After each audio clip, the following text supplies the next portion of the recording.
पूजा आप करते हैं, दीपक आप जलाते हैं, पर अधिकतर लोग जिसमें समय देना चाहिए, जो करना चाहिए, वो काम नहीं करते। और वो काम होता है जब आपकी पूजा पूर्ण होती है तो अंत में क्षमा याचना, प्रार्थना, इच्छा जो सामने रखनी होती है, प्रभु से गुणगान करना होता है, ये सभी नहीं करते। तो आज की वीडियो में भगवान शिव के विषय में, क्योंकि मैं एक शिव भक्त हूँ, उनके चरणों का छोटा सा कण हूँ मैं, और मैं उनकी सेवा करना चाहता हूँ और उनकी सेवा जो भी मेरे पे बन रही है वो कर रहा हूँ, और उनके सेवक बनने की मैं कोशिश कर रहा हूँ भगवान शिव की। तो भगवान शिव की जो मैं करता हूँ वो मैं आपको बता रहा हूँ। अंत में, पूजा के अंत में जो क्षमा याचना, जो प्रभु का गुणगान मैं करता हूँ, अगर आप भी इस प्रकार करेंगे तो आपको भगवान शिव की कृपा बहुत जल्दी प्राप्त होगी।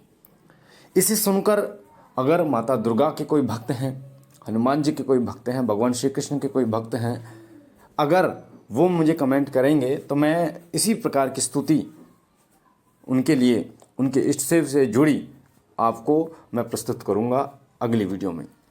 तो फिलहाल आप इस वीडियो को ध्यान से सुनना, बारीकी से, और इस स्तुति से, इस क्षमा याचना से भगवान शिव बहुत जल्दी प्रसन्न होते हैं। इस क्षमा याचना, इस स्तुति में भगवान शिव के 11 नामों का जो है वो वर्णन किया गया है, और इस स्तुति को सुनकर भगवान शिव बहुत प्रसन्न होते हैं और आप पर कृपा करते हैं। जब आप पूजा करते हैं तो पूजा करते समय आसन बिछाकर आप सबसे पहले दीपक लगाते हैं, फिर धूप बत्ती लगाते हैं, उसके बाद भोग चढ़ाते हैं, भोग अर्पण करते हैं, और एक लोटा जल भी आप रखते हैं वहाँ पर। उसके बाद जो आप मंत्र जप करते हैं, चालीसा का पाठ करते हैं, और उसके बाद आरती आप करते हैं।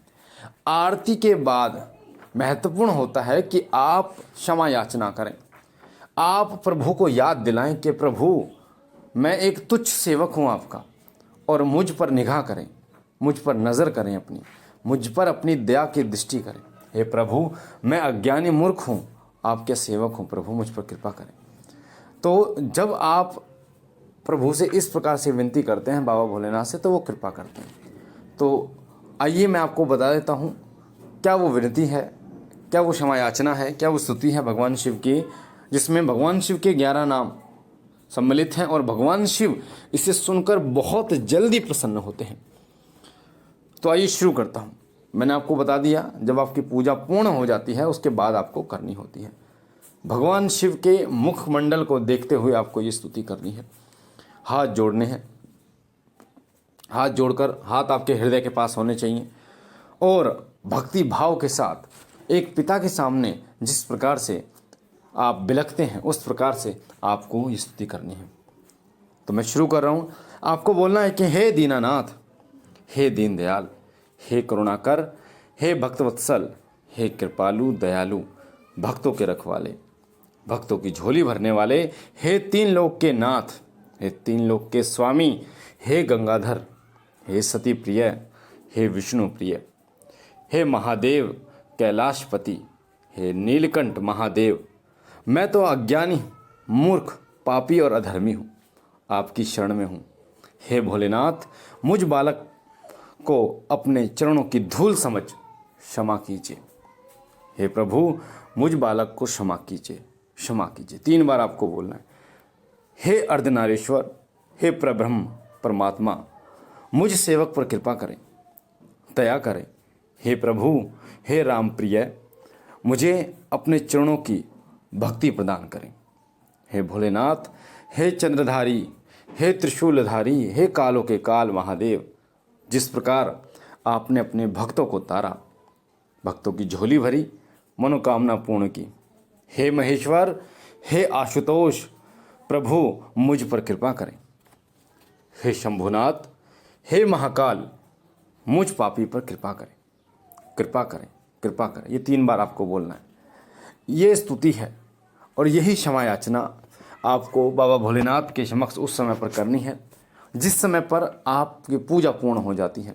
और यकीन मानिए, पूर्ण भाव के साथ जब आप करेंगे तो बाबा भोलेनाथ आपकी विनती सुनते हैं और आपकी इच्छा पूर्ण करते हैं।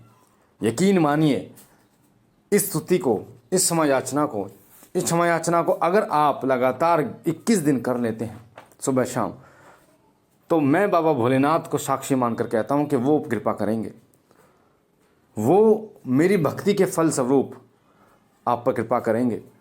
वो मेरी लाज, मेरे अपने भक्त की लाज रखने के लिए वो आपकी मनोकामना पूर्ण करेंगे और आपके जितने भी कार्य हैं उन सबको बनाएंगे।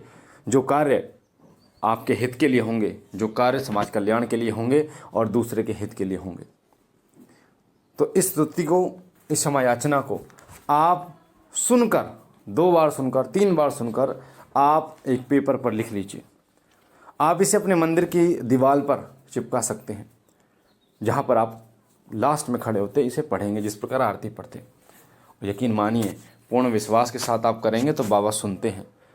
जब आप भगवान को इस नज़र से देखते हैं कि प्रभु मेरे सामने खड़े हैं, जब आप पूजा कर रहे हैं और वो आपकी पूजा स्वीकार कर रहे हैं, कोई आप पाठ कर रहे हैं, वो सुन रहे हैं, आप पूजा में बैठे हैं उनके सामने और वो आपके सामने बैठे हैं। आप सोचिए कि अगर बाबा भोलेनाथ आपके सामने बैठे तो आपका व्यवहार कैसा होगा। ऐसा व्यवहार आपको उस समय करना चाहिए जिस समय आप मंदिर में बैठते हैं, उनको अनुभव करना चाहिए। मैं जब अपने मंदिर में बैठता हूँ बाबा भोलेनाथ के सामने, तो मैं ये अनुभव करता हूँ, जब मैं जाता हूँ मंदिर में तो सिर झुकाते हुए जाता हूँ, पूर्ण पवित्र होते हुए, कि कोई गलती ना हो, किसी प्रकार से, किसी तरीके से कोई छींट ना पड़ जाए मेरे ऊपर जो गंदी हो। और प्रभु के सामने जाकर सबसे पहले शीश नवा के और प्रभु से विनती करता हूँ कि हे प्रभु, मुझ अज्ञानी पर कृपा करें, मुझ पापी पर कृपा करें, बहुत मैं तो अज्ञानी हूँ, मूर्ख हूँ, मुझ दास पर कृपा करें। और जब इस तरीके से मैं जाता हूँ तो ये सोचता हूँ कि प्रभु मेरे सामने बैठे हैं और हाथ जोड़कर नमन करके मैं प्रभु के चरणों को देखते हुए उनके नाम का गुणगान करता हूँ। जब आप ये सोचना शुरू कर देंगे ना कि प्रभु आपके सामने हैं, आपके इष्ट आपके सामने हैं, चाहे कोई भी आपके इष्ट हैं, तो वो आप पर कृपा शुरू कर देंगे। अगर आप ये सोचेंगे कि वो मूर्ति है, वो तस्वीर है, वो दीपक ऐसे ही पड़ा हुआ है, तो कभी कृपा नहीं करेंगे। आप मंदिर में बैठे हो और आपके घर परिवार वाले ने कोई काम बता दिया और आप मंदिर में बैठे बैठे उस काम को करने लगे, भगवान के सामने से आपका ध्यान हट गया। इसका मतलब ये है कि आप प्रायोरिटी किसे दे रहे हो, प्राथमिकता आप भगवान को नहीं दे रहे हो। भगवान आपके सामने बैठे हुए हैं, आप उनकी सेवा में बैठे हुए हो, पर आपने अपना मुख जो है वो अपने दूसरे काम के लिए कर लिया। तो ध्यान रखिए इस बात को। बाकी मैं बाबा भोलेनाथ से यही विनती करता हूँ कि शिव कृपा परिवार से जुड़ रहे जितने भी लोग हैं और जो हमें सुन रहे हैं उन सब पर कृपा करें, सबकी झोली भरें, समस्त लोगों पर सदैव अपना आशीर्वाद बनाए रखें। जिन लोगों के संतान नहीं उन्हें संतान प्रदान करें और साथ ही जिन्हें अन्न धन की कमी है उनके घर में अन्न धन की कमी को पूर्ण करें। माता अन्नपूर्णा का वास उनके घर में हो और सदैव उन पर कृपा करें। बाकी हम मिलते हैं एक नई जानकारी के